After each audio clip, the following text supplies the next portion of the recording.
Okay, today's fun boating activity is replacing the fuel filter. That is something that needs to be done like every 50 hours, or usually that comes around once a year. So the way you do it, you use the Miracle tool that works, that I actually found after using all kind of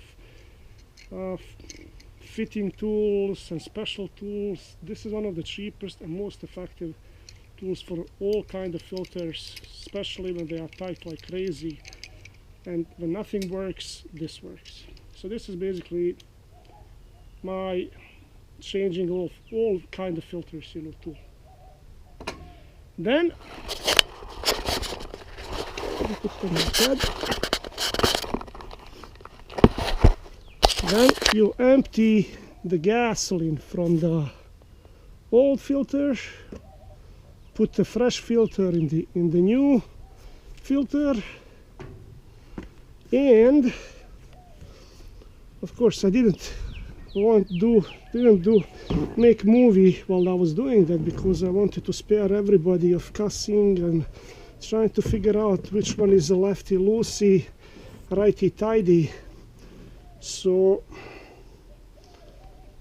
let's see, now we're gonna put a little bit of oil on the gasket, just so that next time when we do it, we can go, so that next time we do it, we can go through the same thing. So the thing about doing things yourself, well, first it's educational. Some people will say it's fun. Personally, I don't find it to be fun. I find it to be pain in the ass.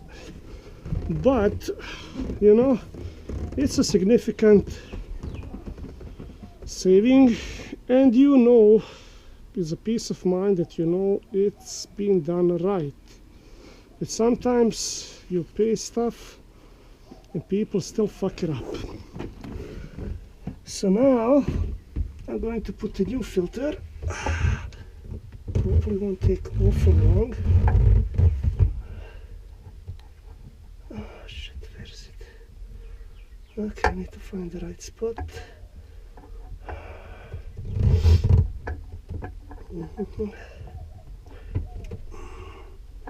Of course, there is always something to be in the way, because it would be too fucking easy if they would actually give you enough room to do something. But those are mechanical engineers, they're not electrical engineers. And we all know that mechanical engineers are not as smart as electrical engineers. But we can't all be electrical engineers. So here it is. What they say is that all it takes is hand tight. Now, hand tight is a relative thing, because some people are fucking strong, and some people like me, they're not as strong. So okay, this looks pretty good. I think it's gonna fall off. So, engine, this is 3-liter engine per cruiser with Alpha 1 stern drive. This is one of the simplest engines to maintain. Really, you have just 3 fluids. You have engine oil. Here is the filter for it. It's hard to see, but this is the oil, just Mobil 111 is the one that works. This is the fuel filter. This is the stern drive fluid. And this is the power steering fluid. And there is a hydraulic fluid, to lift prop, stern drive to lift up and down. That's it. And there is just water draining. Basically, you just disconnect these 2 pipes, super easy. And that's all that there is. So people probably wonder, how much money do I save by changing once a year my oil, my fuel filter and stern drive fluid. And yeah, I should also be cleaning this spark arrestor and grease few points. So this fuel filter cost me 16 bucks on the internet. I would have probably saved a couple bucks if I went to the store, but I would spend more on gas and not to mention pain in the ass of going there. And question is if they have it. Then this thing cost me usually about, I think, 30 bucks to change this stern drive fluid. And oil cost me like 50-60 bucks. So that is how much? That's about 100 bucks for doing this myself.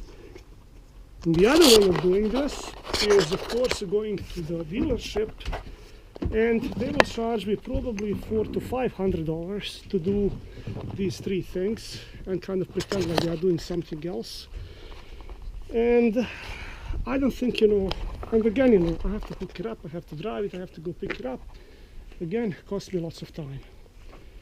So by doing this, I save probably 400 bucks, 300 at least, but most likely 400 bucks. So yesterday I replaced the propeller. This is a new turning point for blade. This is 17 pitch, 14.5 inch diameter. This is the propeller. This is the second one I destroyed. It's still kind of usable and it's fixable, but I'm kind of learning that it may be cheaper to spend $80-90 for a brand new propeller like this one versus spending 70-80 bucks for a used one that somebody already fixed. Again, I had to modify this little trim here, this anode, zinc anode, because originally it wouldn't fit. Again, I could have spent 15 bucks and replaced it, but I thought it would be easier, just grind it off. Well, in retrospect, I should have spent 15 bucks and just replaced it, it was pain in the ass, grinding it. So that's what it is. So now I need to turn on the water and see if this thing works. But probably, so how much is that? So basically, so far, once a year, fixing everything cost, maintenance costs probably 120 bucks if it is do it yourself. How much is insurance? Insurance is probably $250-300. Prop, each destroyed prop is probably around $80 to $120. And of course gasoline. And another question that I'm sure everybody's curious about, how much boat like this cost? This one I put in the water or on the road, however you want to call it, for $22,000. And normally a boat like this would cost brand new, like I bought it, between, I would say, $26,000 and $28,000, if you believe all the data the dealers and kind of internet tells you, manufacturers. But the reason I bought it this cheap was because I bought it after 4 years of historic drought. And when I bought this boat, it was previous year's model, and when I bought it, everybody's making fun of me like I was the biggest fucking idiot in the world, because they said, where the fuck are you gonna ride your boat? I mean, most of boats were actually on the bottom of on the dry bottom of the lakes and rivers and whatever. Pretty much there was no water to ride boats. And as soon as I bought boat, next week it started raining, and it rained for a month and a half. For a month and a half I couldn't go out on the lake because it rained so much that it filled in all these lakes. The 4 years of drying lakes were actually filled up, within a month and a half. But sometimes it's not about being smart, it's about being lucky. So there you go. I hope you learned something, and yeah, I doubt really, you just listen to my crap, All right, bye.